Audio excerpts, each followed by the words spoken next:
DMT use among psychonauts is much deeper than it appears to someone from the outside with no interest in exploring consciousness. It is far more than just getting high or something of the like. Ordinary people try to define the use of DMT as.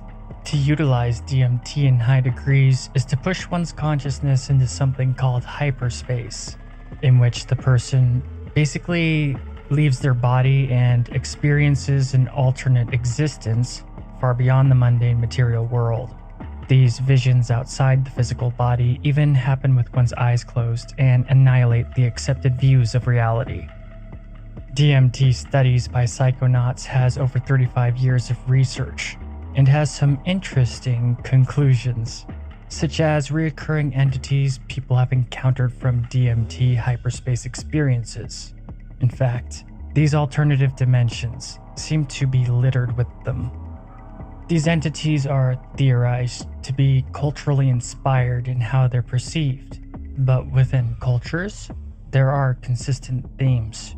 However, the overarching connection between all cultures is that these entities are autonomous, with individualistic will. But what just is hyperspace, you may be wondering? Well, most think of it as another dimension, or a level of awareness that is actually more in line with our true nature. It's described as being made of light, energy basically, and without our mundane third-dimensional world limitations. Psychonauts taking high doses of DMT blast them out of their physical body and into hyperspace. But people have also claimed to go there during near-death experiences, as well as profound meditation, the practice of yoga nidra, or even some accounts of lucid dreaming. Shamans who work with the DMT drink ayahuasca believe hyperspace is the afterlife. Over the years, psychonauts have roughly classified DMT entities into 3 categories: hyperspatial beings, extra-dimensional beings, and local entities. For the sake of staying focused and in line with the context of our topic, I will only cover a handful of consistently encountered entities, with a focus on the hyperspatial beings. There are far too many DMT entities to cover at once, but I will continue their chronicling in future installments. Number 1. Talking Heads.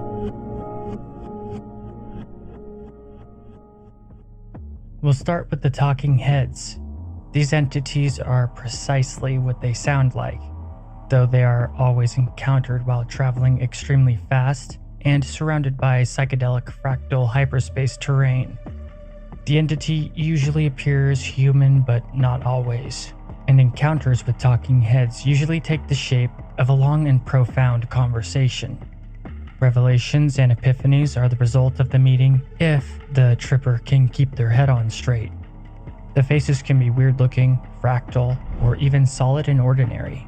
They never try to instill fear and are universally neutral in demeanor, though unnerving nonetheless to the timid and amateur psychonaut. The heads often somehow know the person better than they know themselves, and if engaged, can illuminate many hidden aspects of the psychonaut's true nature. Some psychedelic hyperspace terrain has many talking heads at once.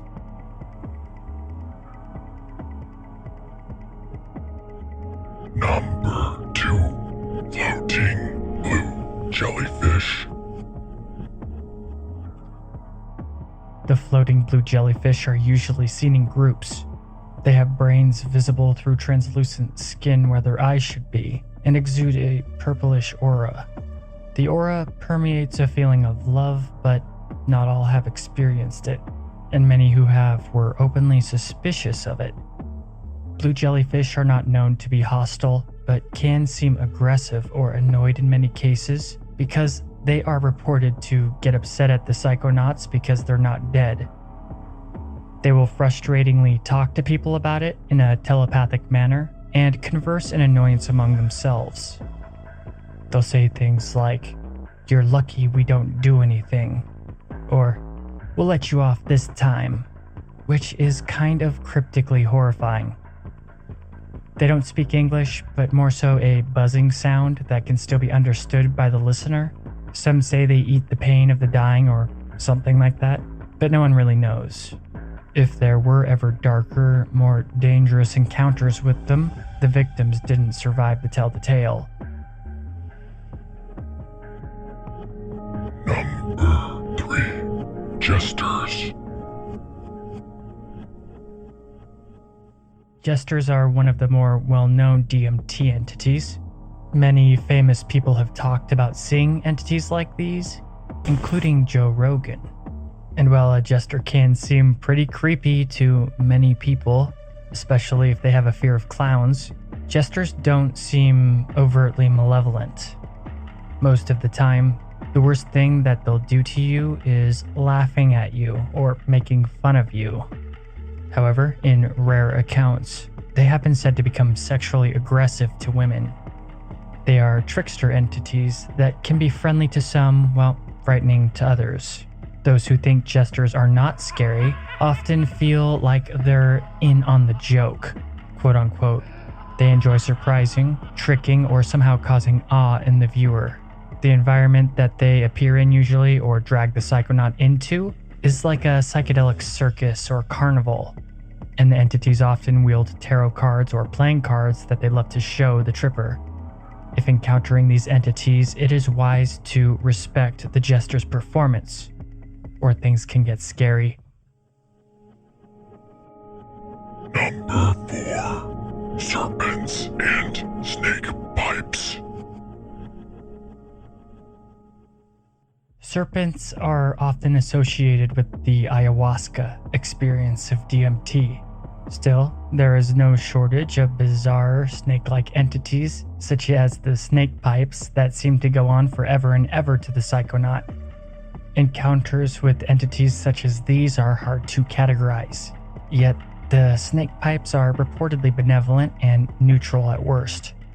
However, these entities have frightened many people, because there's many documented accounts where the entity completely envelops the psychonaut, then at least appears to be intent on swallowing them. These types of DMT entities could also be linked to the gods of ancient cultures, such as the Quetzalcoatl serpent god of the Aztecs, and many of the snake-like entities and reptilian entities bless the psychonaut with incredible wisdom and secret knowledge, so it's not all bad. In fact, snakes are only seen in undesirable light in certain Western cultures. On a global scale, snakes represent fertility, rebirth, healing, wisdom, and the creative life force. As such, transformation can, and often is, frightening. Snake pipes and serpent DMT entities are primordial and beyond limited human perception of good or bad. Number 5. Machine elves. Elves are one of the most consistent DMT entities that have been encountered. Terence McKenna coined the term machine elves, and they're also known as the clockwork elves. The interesting thing about machine elves is that many different DMT entities are considered to be machine elves by many psychonauts. They have incredibly diverse forms and can even appear as sentient geometry. Some machine elves recognize the psychonaut and treat them with familiarity, which is intriguing and causes so many questions. They can be ornery on occasion, but are primarily playful and greet the psychonaut with childlike innocence, like an old friend.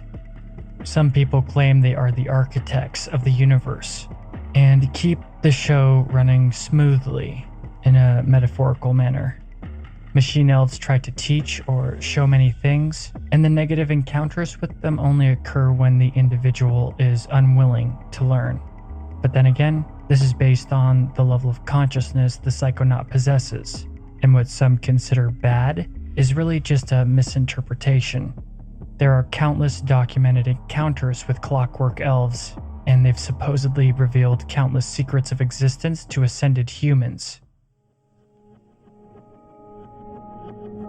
Number 6. Farty fairies. often described as flirty fairies, and indeed flirt or even strip for the psychonaut, whether male or female. Sexual orientation is irrelevant to the entities, it seems. They can appear amorphous and ever-changing, complete with wings as in folklore, or more abstract, but always easily categorized as fairies from fairy lore. These entities are an embodiment of beauty and joy. They are so excited to interact with the viewer, it appears as they can hardly contain it, in saying that their behavior is urgent, with their body language mirroring this excitedly burlesque intensity. They are universally beautiful and often emanate with flashing light.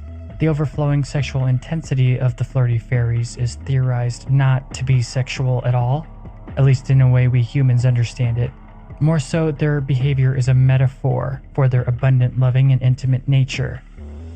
This DMT entity is in stark contrast to real-world fairy folklore, because the fairy folk are well known to be pretty dark tricksters that have caused a lot of chaos and sorrow in our world.